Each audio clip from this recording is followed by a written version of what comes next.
Assalamualaikum warahmatullahi wabarakatuh. Alhamdulillahirabbil alamin wa bihi nasta'inu ala umuri dunya waddin.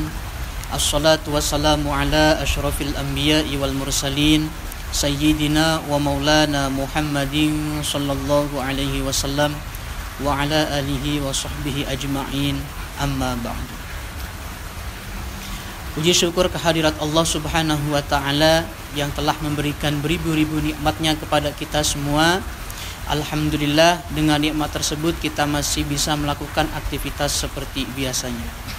Apapun itu aktivitasnya, mudah-mudahan selalu ada dalam lindungan Allah Subhanahu wa ta'ala. Amin ya Allah ya Rabbal alamin.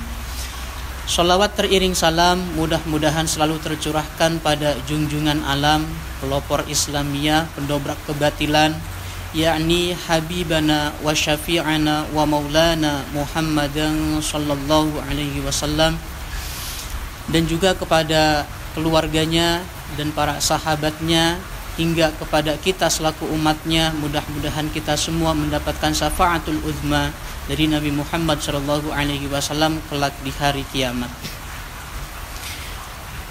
Alhamdulillah, pada pertemuan kali ini insya Allah nanti sedikitnya akan membahas bagaimana adab seorang anak, adab seorang santri, adab seorang siswa kepada gurunya atau kepada orang tuanya. Hadirin ikhwah fillah rahimakumullah.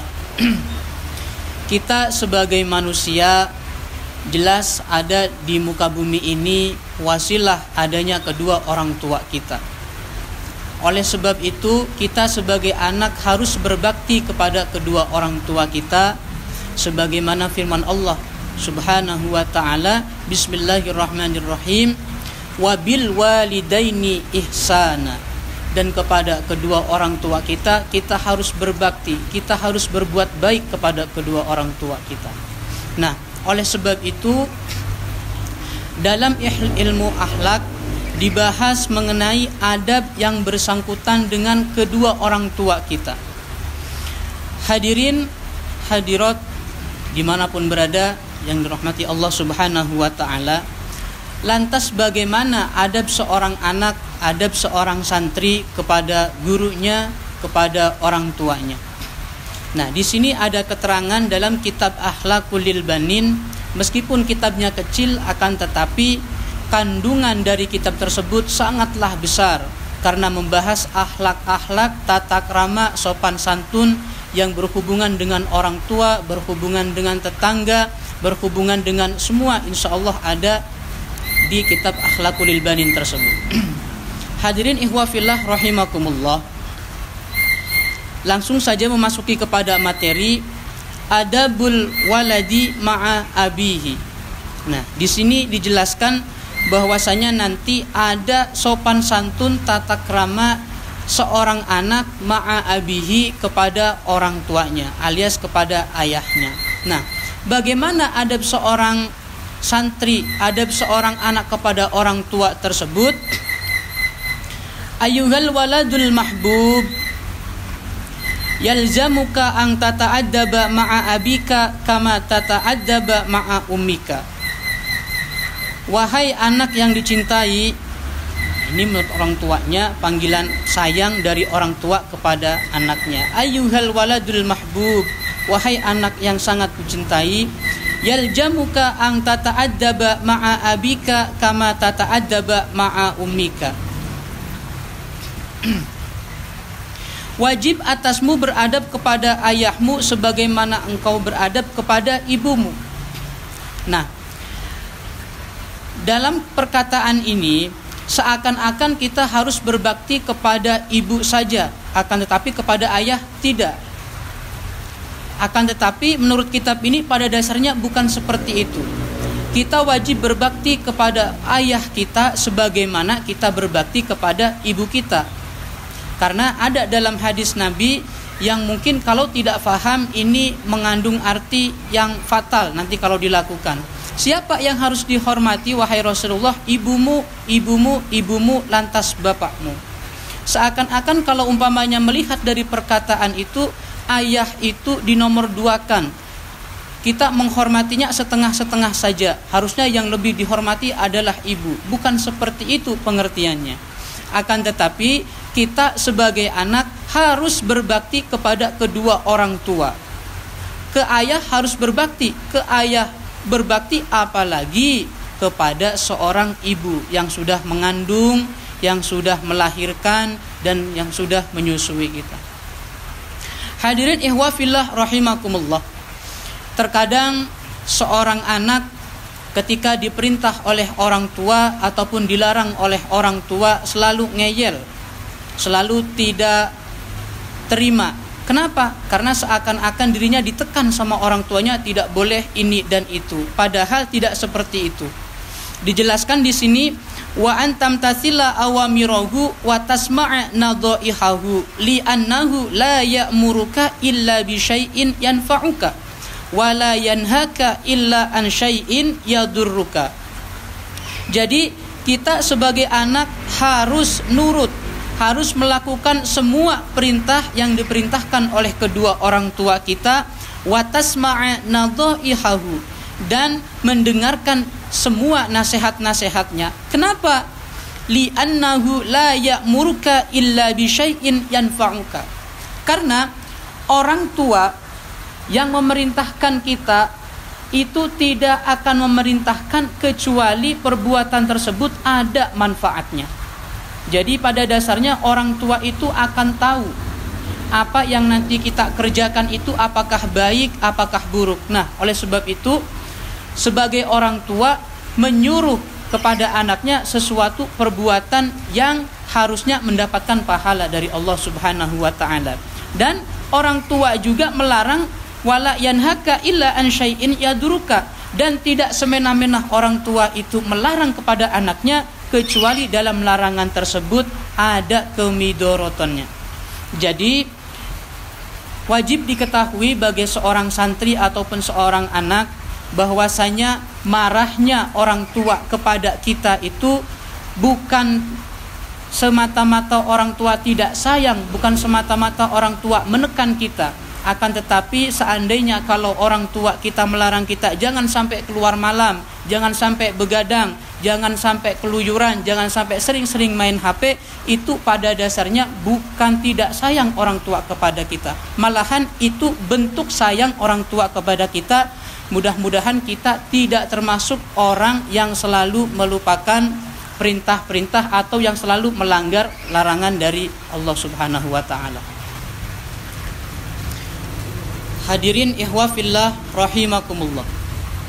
Yang selanjutnya, wa an tatluba daiman ridahu bi an tuhafidha ala kutubika wa malabisika wa jami'i adawatika wa turattibaha fi maudi'iha wa la tudayyi syai'an minha. Yang seterusnya, bagaimana tata cara seorang anak untuk meminta ridhonya kepada orang tua. Kenapa?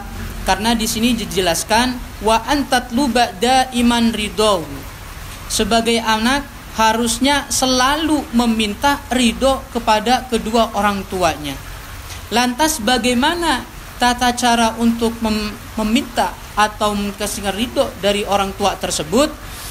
Tata caranya yang pertama bi an tuhafidhu ala kutubika wa malabisika. Yang pertama harus menjaga kitab-kitabmu, buku-bukumu, wa malabisika, dan pakaianmu. Jelas, ini sangat kesinggung kalau umpamanya sebagai santri. Kenapa? Karena seorang santri biasanya banyak yang mengeluh kepada ke orang tuanya, bukunya hilang, pakaiannya hilang, baik sepatu, baik sarung, baik peci, baik baju, ataupun apapun itu. Kalau umpamanya dilihat dari kata-kata ini, seakan-akan kita sudah menyakiti hati orang tua kita. Kenapa? Karena pakaian yang dibeli, kitab-kitab yang dibeli itu dari hasil jerih payah kedua orang tua kalian. Ketika kalian sedikit-sedikit langsung minta baju ini, batik, baju pramuka, ataupun baju olahraga, kemana bajunya? Hilang. kalau umpamanya dilihat dari situ seakan-akan kalian tidak menjalankan untuk mendapatkan ridho dari kedua orang tua kalian. Kenapa? Karena tidak menjaga pemberian dari orang tuamu berupa pakaian-pakaian dan juga buku-buku dan yang lainnya. Wa jami'i adawatika, dan juga sebagai anak yang selalu ingin meminta ridho kepada kedua orang tuanya, harus menjaga semua peralatan-peralatan yang sudah diberikan oleh orang tuanya. Banyak peralatan mandi, peralatan olahraga, ataupun apapun itu peralatannya yang sudah diberikan oleh kedua orang tua, maka harus dijaga dengan sebaik mungkin. Wa turattibaha fi maudi'iha, dan juga harus menaruh pada tempatnya. Wala tudayyi syai'an minha wa anta jitahida fi mutalaati durusika, dan juga kalian harus bersungguh-sungguh dalam memutolaah, dalam mengulang-ulang pelajaran. Nah, ini ada beberapa masalah yang mungkin sebagian banyak yang berkomentar. Kenapa anak rajinnya ketika diawasin, ketika di pondok rajin, akan tetapi setelah pulang ke rumah pelajarannya tidak sering diulang-ulang, tidak dimutolaah, dan apapun itu ditinggalkan, sholat bahkan sampai ketinggalan. Nah, ini perbuatan seperti ini pada dasarnya kalian sudah menyakiti hati kedua orang tua kalian. Orang tua kalian sudah membiayai kalian sekolah mahal, bayarannya juga mahal, bayar makan juga mahal, bayar ekskul mahal. Akan tetapi kalian tidak memanfaatkan semuanya itu.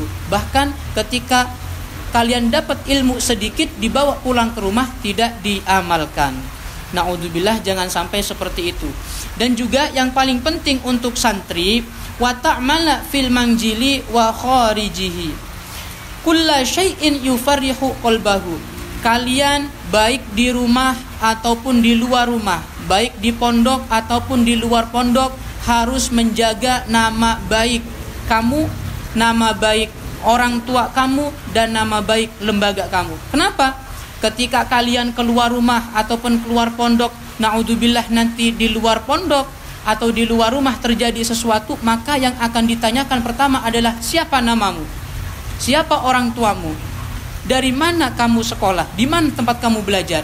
Nah, ketika dengan perbuatan yang jelek itu kalian menyebutkan namamu, nama orang tuamu, nama tempat kamu sekolah, secara otomatis kalian sudah menjelekkan namamu sendiri, nama orang tuamu sendiri, dan juga tempat sekolahmu sendiri. Jangan sampai seperti itu. Wa alla tukallifa abaka ayashtari laka syai'an minal asya'i wa la tu'zi ahadan min ikhwanika wa akhawatika. Dan jangan sampai kamu membebani ayahmu untuk membelikan ini itu, sesuatu apapun itu barangnya. Dan juga jangan engkau menyakiti seorang pun dari saudara-saudaramu, baik itu saudara laki-laki ataupun saudara perempuan. Jadi kalau dilihat dari nasihat yang dijelaskan dalam kitab Akhlaqul Banin ini, kita sebagai anak, kita sebagai santri harus berbakti kepada kedua orang tua, harus berbakti kepada guru dimanapun kalian berada, harus berbakti kepada guru kalian. Kenapa? Karena ridho semua itu ada di ridhonya guru. Kalau umpamanya ridho guru sudah memberikan ridho, insya Allah akan ridho. Allah insya Allah akan meridhoinya. Sebagaimana yang sudah dijelaskan dalam hadis Nabi, ridallahi fi ridul walidain wa sukhtullahi fi sukhdil walidain. Bahwasanya ridhonya Allah tergantung pada ridho kedua orang tua, dan juga murkanya Allah tergantung murka orang tua. Jadi kalau melihat dari kata-kata atau dari hadis Nabi itu, bagaimana kita memberikan sesuatu yang baik untuk orang tua kita, untuk guru-guru kita. Ketika guru dan orang tua kita ridho, insya Allah kita ada di jalan yang benar.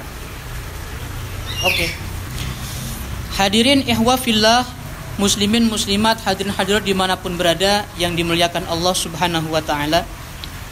Yang selanjutnya, ketika muslimin muslimat, santriwan santriwati semuanya dimanapun berada sudah melakukan tadi yang sudah saya sebutkan, maka insya Allah fa idza aradaita walidaika ridho anka rabbuka fa ishta sa'idan fid dunya wal akhirah. Apabila kedua orang tuamu, apabila guru-gurumu sudah ridho terhadapmu, niscaya Tuhanmu akan ridho terhadap engkau. Maka insya Allah kalian semua akan mendapatkan kehidupan yang bahagia baik di dunia maupun di akhirat. Sudah jelas. Karena ini adalah janji Allah Subhanahu wa ta'ala, bahwasanya barang siapa yang memberikan kebahagiaan, yang berbakti kepada kedua orang tua, kepada guru, maka insya Allah akan dimudahkan, akan dibahagiakan baik kehidupan di dunia maupun kehidupan di akhirat. Kita berdoa kepada Allah Subhanahu wa ta'ala, mudah-mudahan kita semua menjadi anak yang berbakti kepada kedua orang tua, berbakti kepada guru-guru kita semua. Dan mudah-mudahan dengan berbaktinya kita kepada kedua orang tua dan kepada guru-guru kita, Allah memberikan rizki kepada kita, Allah memberikan kemudahan jalan hidup untuk kita semua, kebahagiaan baik di dunia maupun di akhirat. Amin ya Allah ya Rabbal Alamin. Mungkin ini yang dapat disampaikan pada pertemuan kali ini. Mudah-mudahan ada manfaatnya. Billahi taufiq wal hidayah, waridha wal inayah, wal afu minkum. Wassalamualaikum warahmatullahi wabarakatuh.